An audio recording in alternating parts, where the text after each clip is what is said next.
Mind reading का परिचय। किसी के भी मन को पढ़ने के लिए आपको 3 टेक्निकों को जानना होगा। इन टेक्निकों में महारत हासिल करना बहुत ज़रूरी है। इन विधियों में महारत हासिल करके आप आसानी से समझ सकते हैं कि कोई क्या सोच रहा है। इसीलिए मैं आपको एक बौद्ध कथा सुनाता हूँ जो आपको दूसरों के मन को पढ़ना सिखाएगी। बहुत समय पहले एक छोटे से गांव में 2 भाई रहते थे। बड़ा भाई अंधा था, इसलिए वह अपना ज़्यादातर समय घर पर ही बिताता था, जबकि छोटा भाई किसान के तौर पर काम करता था। हालांकि उनके खेत लगातार कई जानवरों के कारण नष्ट हो रहे थे। छोटे भाई को इस समस्या से परेशानी थी, लेकिन आखिरकार उसे एक समाधान मिल गया। उसने सोचा, क्यों ना मैं अपने अंधे भाई से खेतों में मौजूद जानवरों को भगाने के लिए मदद मांगता हूँ। वह खेत में बैठकर चिल्ला सकता है। अगर उसे कोई जानवर की आवाज़ सुनाई दे तो इस तरह हमारी फसल बच जाएगी। यह सोचकर छोटे भाई ने खेत में एक छोटी सी झोपड़ी बनाई और बड़े भाई को उसके अंदर बिठाया। उसने उसे समझाया, भाई, अगर तुम्हें कोई जानवर की आवाज़ सुनाई दे तो बस चिल्लाओ और जानवर भाग जाएंगे। इससे हमारी फसल बच जाएगी। बड़े भाई ने अपने छोटे भाई की बात मान ली और खेत में बैठ गया। जब भी उसे जानवरों की आवाज़ सुनाई देती, वह चिल्लाता और उन्हें डराकर भगा देता। उन्होंने कई दिनों तक यह अभ्यास जारी रखा। कुछ समय बाद एक दिन एक हिरण खेत में आया और बाड़ को तोड़कर भाग गया। उसके पीछे पीछे एक राजा भी आया। वह भी खेत में आ गया।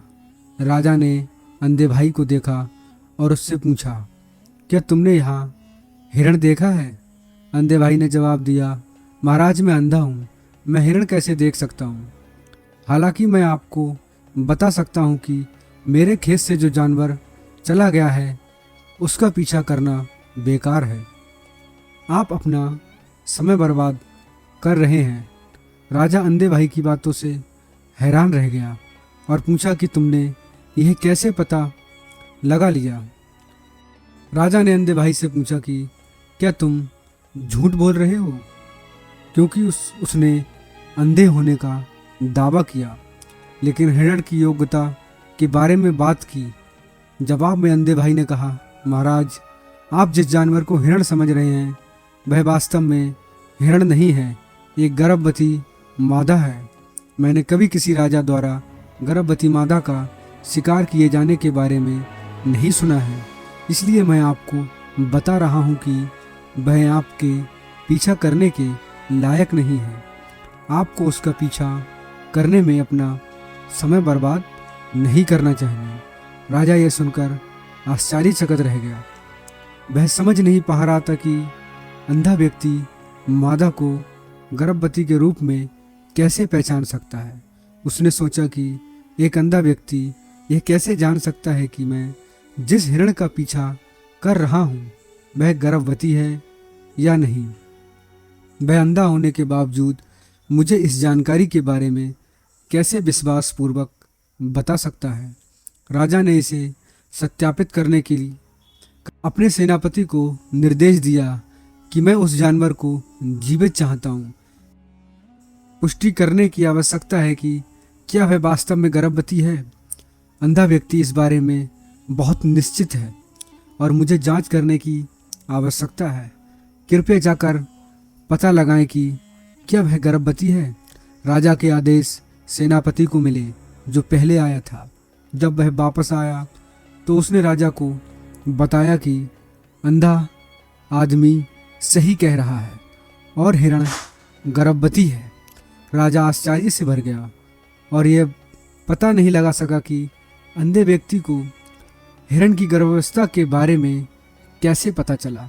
राजा के मन में कई सवाल थे और उसने अंधे व्यक्ति से इस बात की तह तक जाने का फैसला किया। देखो, मैं नहीं जानता कि तुम सच में अंधे हो या नहीं, लेकिन मैं तुमसे एक बात पूछने आया हूँ। क्या तुम मुझे मेरे सवाल का सही जवाब दोगे? जवाब में अंधे भाई ने कहा, महाराज आप मुझसे कुछ भी पूछ सकते हैं और मैं आपको सच सच जवाब दूंगा। राजा ने कहा, आप एक बुद्धिमान व्यक्ति हैं और आपको आज कई चीज़ों की गहरी समझ है। मैं आपको यह पता लगाने के लिए कहता हूँ कि मेरी पत्नी मेरे प्रति वफादार है या नहीं। अंधे भाई ने जवाब दिया, महाराज यह कैसा सवाल है? आपकी शादी कई सालों तक चली है और अब आप ऐसी बातें जानना क्यों चाहते हैं? आपके मन में ये सवाल क्यों उठ रहे हैं? फिर भी राजा ने जोर देकर कहा, आपको इस सवाल का जवाब देना होगा। अगर आप मुझे जवाब नहीं देते हैं तो मैं आपको मौत की सज़ा सुनाऊंगा। राजा की धमकी से डर गया और उसने कहा, महाराज यदि आप इस प्रश्न का उत्तर चाहते हैं तो आपको मुझ पर एक उपकार करना होगा। राजा ने पूछा, बताओ मुझे क्या करना होगा? अंधे भाई ने उत्तर दिया, इसके लिए आपको अपनी पत्नी को मेरे साथ एक कमरे में अकेला छोड़ना होगा। राजा यह सुनकर पहले तो क्रोधित हुआ, लेकिन अंततः उसने अनुरोध स्वीकार कर लिया और अपने सेनापति को आदेश दिया कि अंधे भाई और रानी को एक कमरे में अकेला छोड़ दें। उसी क्षण अंधे भाई ने रानी को छूने की इच्छा व्यक्त की। यह सुनकर रानी क्रोधित हो गई और अंधे भाई को अपने हाथ पैरों को पूरी तरह से पीटना शुरू कर दिया। अंधा व्यक्ति किसी तरह बचकर राजा के पास गया। तब अंधे भाई ने राजा से कहा, महाराज आपकी पत्नी विश्वासघाती है। राजा ने क्रोधित होकर अपनी तलवार खींची और रानी के पास गया और राजा ने तब रानी से एक प्रश्न पूछा और उसे चेतावनी दी कि कोई भी झूठ बोलने पर उसे मृत्युदंड दिया जाएगा। उसने पूछा कि क्या वह वफादार है या नहीं, जिस पर रानी ने उत्तर दिया, महाराज आप मुझे भी मार सकते हैं लेकिन मैं वफादार नहीं हूँ। राजा बहुत खुश हुआ क्योंकि अंधे भाई ने जो कुछ भी कहा वह सच है। यह सुनकर राजा तुरंत अंधे भाई के पास गया और पूछा कि तुम्हें कैसे पता चला कि मेरी पत्नी वफादार नहीं है? अंधे व्यक्ति ने उत्तर दिया, महाराज ये बहुत सरल है। मैंने आपकी पत्नी से कहा कि मैं उसे छूना चाहता हूँ और वह इतनी क्रोधित हो गई कि उसने मुझे पीटना शुरू कर दिया।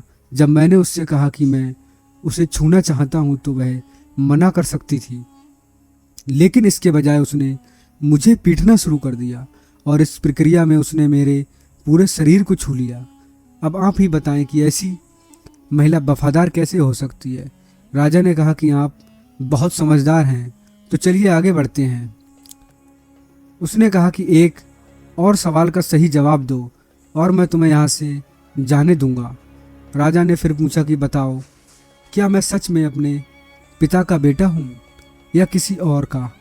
अंधे भाई ने जवाब दिया, महाराज आप इस सवाल से क्यों परेशान हो रहे हैं? चाहे आपके माता पिता कोई भी हों, आप इस राज्य के राजा हैं, इसलिए इस सवाल को जाने दें।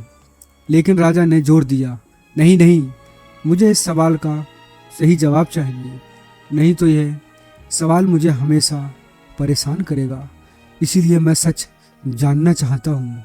अंधे भाई ने जवाब दिया, महाराज मैं आपको अभी बता सकता हूँ कि आप किसकी संतान हैं, लेकिन उससे पहले मैं चाहता हूँ कि आप वादा करें कि आप मुझसे नाराज नहीं होंगे। राजा ने कहा, मैं वादा करता हूँ कि मैं आपसे नाराज नहीं होऊंगा। तब अंधे भाई ने राजा से कहा, तुम सच में अपने माता पिता के बेटे हो, लेकिन तुम भी एक कंजूस व्यापारी की छाया में हो। यह सुनकर राजा अपनी माँ के पास गया और माँ से पूछा, माँ कृपया मुझे सच बताओ, क्या मैं सच में अपने पिता का बेटा हूँ या किसी और का? अगर तूने मुझे सच नहीं बताया तो मैं यही अपनी जान दे दूंगा। इस पर राजा की माँ ने कहा, बेटा तू सच में अपने पिता का बेटा है, लेकिन तू एक कंजूस व्यापारी की छाया में है। यह सुनकर राजा खुश हुआ और तुरंत अंधे भाई के पास लौटा। उसने पूछा कि तुम्हें कैसे पता चला कि मुझ पर एक कंजूस व्यापारी की छाया है? अंधे ने जवाब दिया, महाराज आपने मुझसे कई सवाल पूछे और मैंने आपको उन सभी के सही जवाब दिए। अगर आपकी जगह कोई और राजा होता तो मुझे अब तक कई इनाम मिल चुके होते, लेकिन आपने मुझे अभी तक एक पैसा भी नहीं दिया। इसी से मुझे लगा कि आप बहुत कंजूस हैं।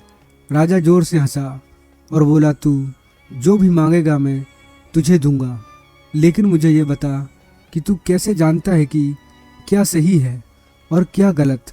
तुम इतने सटीक जवाब कैसे दे सकते हो। इस पर अंधे भाई ने कहा, महाराज मैं अंधा हूँ स्वभाव से। अगर मुझ में सहजता होती तो मैं किसी के भी विचारों को आसानी से समझ सकता था। मन की अपनी भाषा होती है और यह भाषा किसी व्यक्ति के शरीर की क्रियाओं में देखी जा सकती है। किसी व्यक्ति की आंखों में, होठों में, उनके काम करने के तरीके और उनकी गतिविधियों को देखकर कोई भी व्यक्ति यह समझ सकता है कि उनके मन में क्या चल रहा है। इसके आधार पर हम किसी के भी विचारों को जान सकते हैं, लेकिन मैं अंधा हूँ, इसीलिए मैं क्रियाओं के माध्यम से अनुभव नहीं करता। अगर मुझे कुछ जानना है तो मुझे अगले व्यक्ति को एक कार्य सौंपना होगा, यह देखने के लिए कि वह व्यक्ति कैसे काम करता है और वह कार्य कैसे करता है, और उसके आधार पर मैं समझ सकता हूँ कि उसके मन में क्या चल रहा है। राजा ने पूछा कि तो क्या इसका मतलब यह है कि मैं किसी के विचारों को भी जान सकता हूँ। इस पर अंधे भाई ने कहा कि निश्चिंत रूप से आप भी किसी के मन को समझ सकते हैं, लेकिन उससे पहले आपको खुद पर काम करने की ज़रूरत है, और वो काम है अपने मन को शांत करना और अपने मन को वर्तमान में लाना। उसके लिए आज मैं आपको 3 तरीके बताने जा रहा हूँ, और ये 3 तरीके बहुत आसान और सरल हैं। लेकिन महाराज उससे पहले आपको एक काम करना है, अपने मन को एकाग्र करो।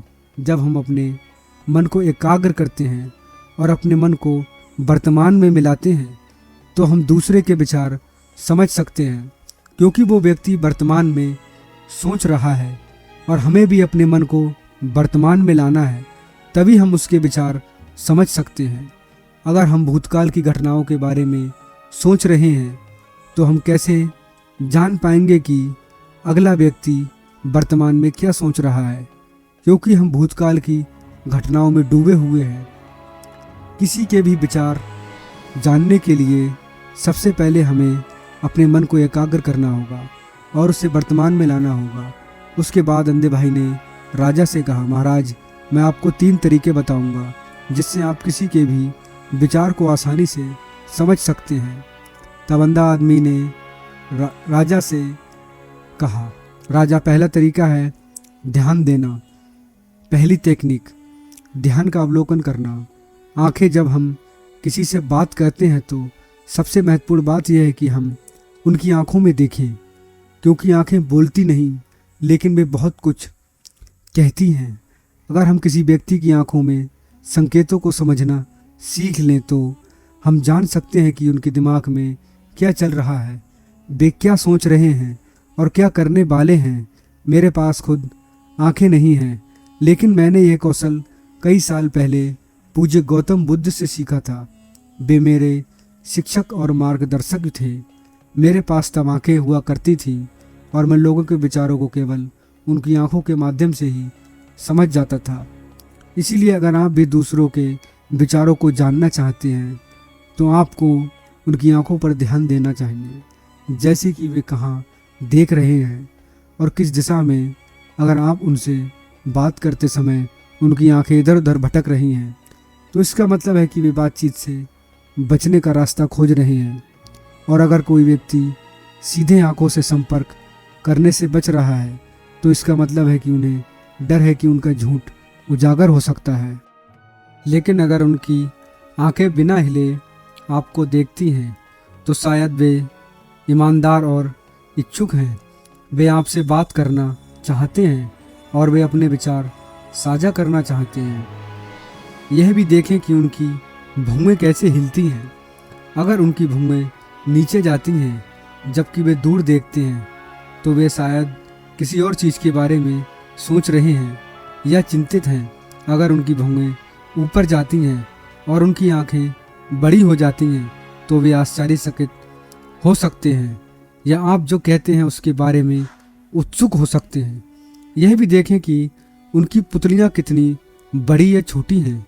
पुतलियां आँख का काला हिस्सा होती हैं। अगर पुतलियां बड़ी हो जाती हैं, इसका मतलब है कि वे आपको पसंद करते हैं, या आप जो कहते हैं वे उत्साहित या खुश हैं।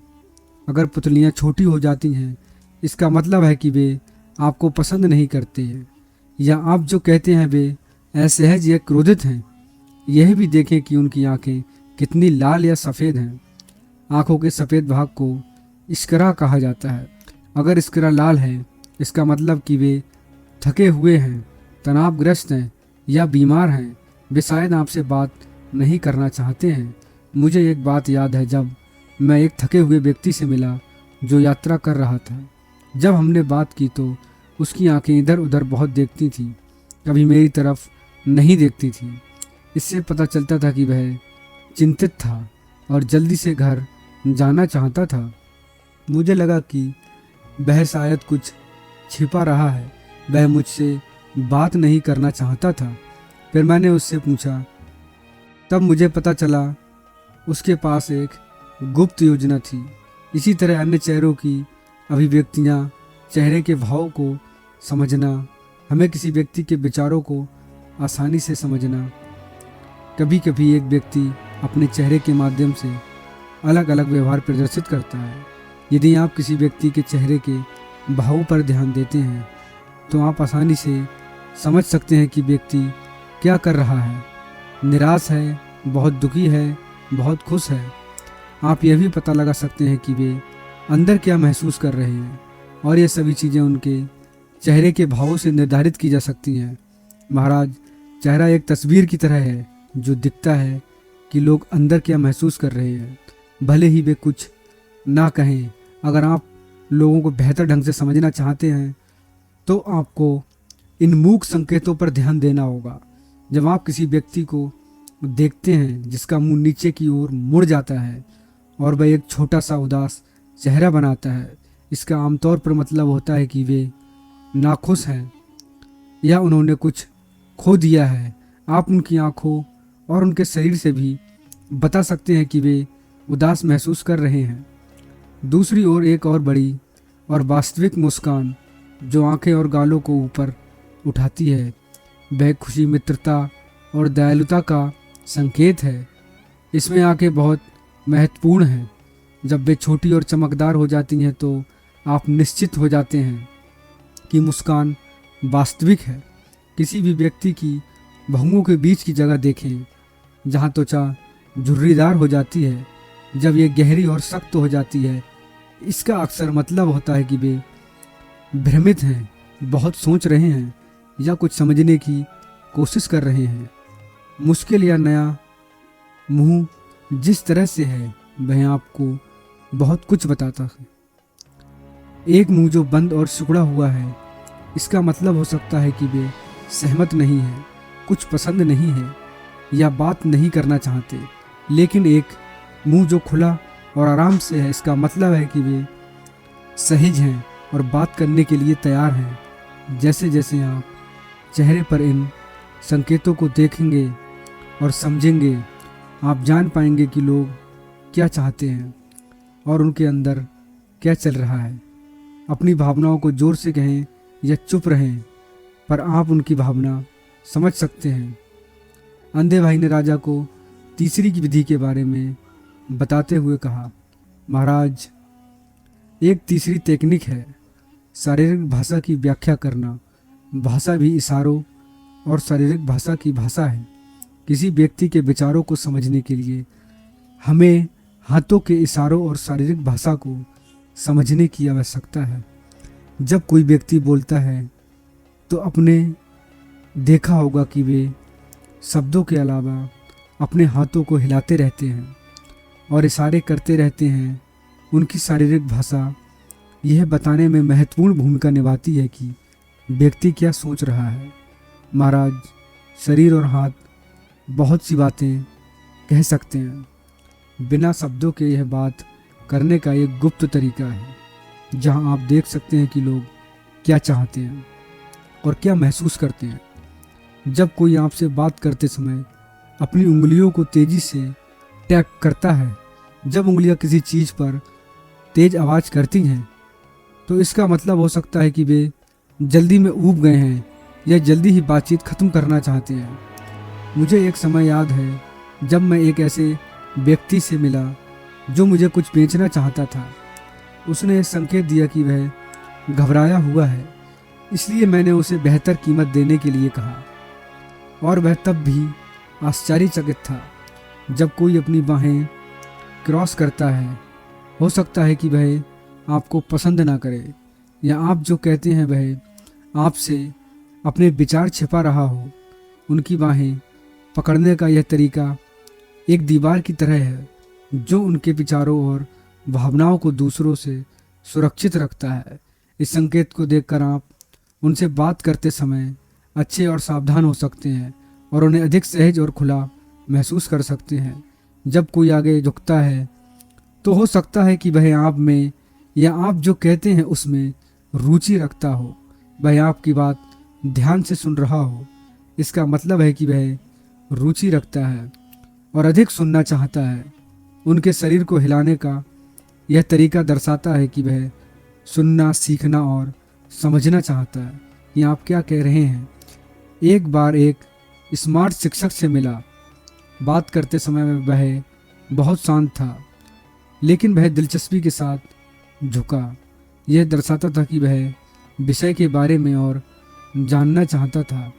कभी कभी जो लोग आपसे बात करते समय अपने चेहरों को बहुत बार छूते हैं, वे आपको यह जानने में मदद कर सकते हैं कि वे क्या सोच रहे हैं। इसका अक्सर मतलब होता है कि वे बहुत अधिक सोच रहे हैं, उनके पास कोई बड़ा विचार है। ये छोटे छोटे स्पर्श आपको दिखाते हैं कि उनके दिमाग और दिल में क्या चल रहा है। दूसरों को उनके शरीर और हाथों से समझने में अच्छा होने के लिए आपको धैर्य रखना होगा। ध्यान से देखें और उन चीज़ों की सराहना करें जो वे नहीं कहते हैं। ये छोटे छोटे लेकिन महत्वपूर्ण संकेत, जैसे कि एक शांत किताब, आपको उनके अंदर छिपी भावनाओं और विचारों को दिखाती है और आपको उनसे बेहतर तरीके से जुड़ने में मदद करती है। अगर आप इन 3 तरीकों पर ध्यान दें और उन्हें सही तरीके से समझें, तो हम जल्दी से जान सकते हैं कि किसी व्यक्ति के दिमाग में क्या चल रहा है। तो दोस्तों, आपको हमारी कहानी कैसी लगी? अगर अच्छी लगी हो तो एक लाइक करें, और आपको इस कहानी का कौन सा पार्ट सबसे अच्छा लगा उसे कमेंट सेक्शन में बताएं। और बहुत सारी इस तरीके की वीडियो देखने के लिए हमारे चैनल को सब्सक्राइब करना ना भूलें। धन्यवाद। नमो बुद्धाय।